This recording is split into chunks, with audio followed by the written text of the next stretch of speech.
అర్ధరాత్రి sudden attack ఎవరు ఊహించలేదు. ఇంకా మాక్ డ్రిల్స్ దగ్గరే ఉన్నాము. అలాంటిది టక్కన ఆపరేషన్ సింధూరి జరిగిపోయిందన్న. ఎలా చూడాలన్న ఈ అటాక్ని?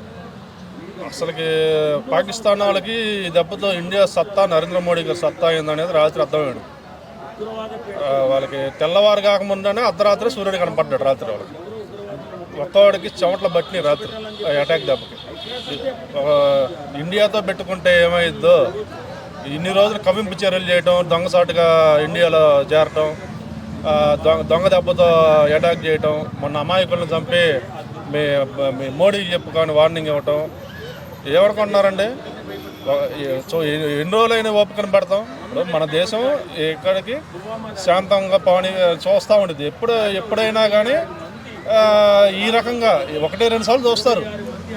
మరీ విచ్చలవిడిగా రెచ్చిపోతుంటే అటాక్ అనేది విపరీతంగా ఉండిద్ది. ఇప్పుడు సింహం పంజా ఎలా ఉండిద్దో ఈరోజు నరేంద్ర మోడీ గారి పంజా ఏందనేది పాకిస్తాన్కి రుచి చూపించాడు రాత్రి. ఇది ఆరంభం మాత్రమే, ఇది అంతం కాదు. త్వరలోనే పాకిస్తాన్ మొత్తం ఫినిష్ అయ్యిద్ది. గూగుల్ అదే ప్రపంచ వరల్డ్ మ్యాప్లోనే లేకుండా మోడీ గారు యాక్షన్ తీసుకుంటారు. దీనికి ప్రపంచ దేశాలు కూడా నరేంద్ర మోడీ గారికి సపోర్ట్గా నిలవాలి. పాకిస్తాన్ లాంటి ఉగ్రవాద దేశాన్ని అంతం చేసి సమూలంగా వేరులతో సహా పీకి వేస్తేనే ప్రపంచ దేశాలన్నీ శాంతితో కలిసిమెలిసి ఉంటాయి. ఇది ఒక కలుపు మొక్క లాంటి దేశం. ఈ దేశాన్ని పీకి పారేయాలని రాత్రి జరిగిన యుద్ధానికి ఆపరేషన్ సింధూర్ అని పెట్టడం మోడీ గారి ఆలోచనకి హ్యాట్స్ ఆఫ్ అండి.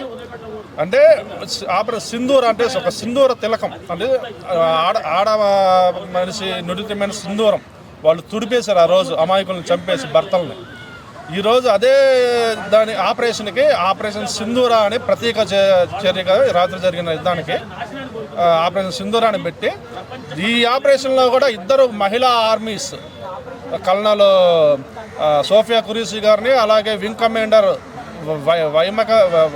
వ్యామికా సింగ్ గారిని పెట్టి వీళ్ళిద్దరి ఆధ్వర్యంలో యుద్ధాన్ని విజయవంతంగా సక్సెస్ఫుల్గా రాత్రి చేశారంటే ఈ ఆపరేషన్ సింధూర సూపర్ హిట్.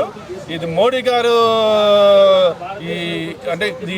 ఈ ఆపరేషన్కి పేరు పెట్టిన వాళ్ళకి, అలాగే ఈ ఆపరేషన్ని విజయవంతంగా నిర్వహించి రాత్రి పాకిస్తాన్ గుండెల్లో నిద్రపోయిన ఈ యంగ్ అండ్ డైనమిక్ లేడీ సింహాలకి, ఆర్మీలకి నా హ్యాట్స్ ఆఫ్ అండి. దీని తర్వాత చాలామంది సెలబ్రిటీలు స్పందించారు. పవన్ కళ్యాణ్ గారు కూడా స్పందిస్తూ ఎవడైనా పిచ్చి పిచ్చి వ్యాఖ్యలు చేస్తే ఒక్కొక్కటి తాట తీస్తా అంటూ వ్యాఖ్యలు ఎలా చూస్తున్నారు? ఎవడైనా కానీ నా దేశంలో ఉంటా, నా దేశం గురించి ఇష్టానుసారంగా మాట్లాడుతూ పాకిస్తాన్కి ఎవరైతే మద్దతుగా ఉంటున్నారో వాళ్ళని దేశ బహిష్కరణ చేయాలి, లేకపోతే వీళ్ళ జీవిత ఖైదీగా లోపలయ్యాలి. ఈరోజు ఇండియా పాకిస్తాన్ వార్ జరుగుతున్న సందర్భంలో చాలామంది కూడా మన దేశంలో ఉంటే పాకిస్తాన్ సంకనాకే వాళ్ళు చాలామంది ఉన్నారు. ఇలాంటి వాళ్ళు ముందు దేశం నుంచి బహిష్కరించాలి. మొన్న చాలామంది పాకిస్తాన్ వాళ్ళని పంపించేశారు. ఎప్పుడైనా కానీ బయట నుంచి వచ్చే శత్రువు కన్నా మన దేశంలో ఉంటే మనకు ఊడి తింటే మనకు ఎన్నుపోటు పొడిచే ఇలాంటి వాళ్ళతోనే డేంజరు.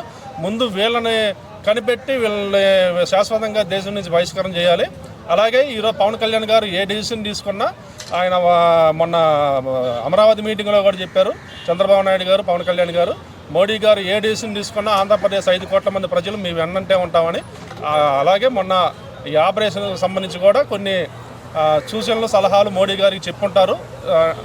దీని ప్రకారమే అంతా కలిసి ఈ అటాక్ అనేది ప్లాన్ చేసి రాత్రి మాత్రం పాకిస్తాన్కి చరిత్రలో గుర్తుపెట్టుకునే విధంగా మరలా ఇండియా జోలికి వెళ్తే వీళ్ళు వదలరు అనే స్థాయిలో రాత్రి అటాక్ ఇచ్చారు. ఇంకా మన దగ్గర చాలా ఉన్నాయి. రాత్రి శాంపిల్ మాత్రమే చిన్న రాకెట్ లాంచరే వదిలింది.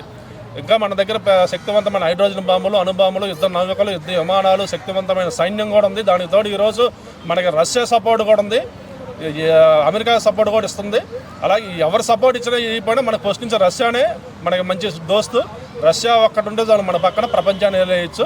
ఏం భయపడాల్సిన అవసరం. ఇండియాలో ఉన్నవాళ్ళు అవసరమైతే, యుద్ధానికి అవసరమైతే ప్రతి ఒక్కరూ ఇంటికి ఒకరి చొప్పున యుద్ధానికి తరలి వెళ్ళాలి. ఈరోజు ఏదైనా యుద్ధం తీవ్రమైతే, రేపు ఏదైనా పాకిస్తాన్ నాడు, చైనా ఇలాంటి దేశాలు వచ్చి యుద్ధం తీవ్రమైతే, అవసరమైతే ఈ బెటాలియన్ అన్ని సరిపోతే, అవసరమైతే ఈ భారతదేశంలో ఉన్న 150 కోట్ల మంది జనాల్లో ఇంటికి ఒక మగ అతను కానీ, కుర్రోళ్ళు కానీ, ఎవరైనా కానీ ఇంటికి ఒకరి చొప్పున యుద్ధాల్లో పాల్గొనాలి. మీ వంతు దేశం రక్షణలో పాల్గొని ఈ పాకిస్తాన్ కుక్కల్ని తరిమి కొట్టాలని నేను కోరుకుంటున్నాను. ఓకే, ఇంత జరిగినా సరే వాళ్ళు మళ్ళీ మోడీ గారికి వార్నింగ్ ఒకటి ఎలా చూడాలి? అరిసే కుక్కలు కరవ అంటారు, ఇవన్నీ అరిసే కుక్కలు లాంటి. సింహం ఎప్పుడైనా సింహమే. మోడీ ఈరోజు ఒక లెజెండ్, సింహం లాంటి వారు. ఈ కుక్కలు ఎంత మనిషి అరిసినా మోడీ పంజాబ్ దెబ్బకి ఇవన్నీ నేల గరుచుకుంటాయి. రాత్రి ఆల్రెడీ నేల గరుచుకున్నాయి. త్వరలోనే ఆపరేషన్ సింధూరా 2 కూడా ఉండిద్ది. ఈ నెక్స్ట్ అటాక్ ఉగ్రవాదులంతా మొత్తం పూర్తిగా నాశనం అయిపోతారని నేను అనుకుంటున్నాను.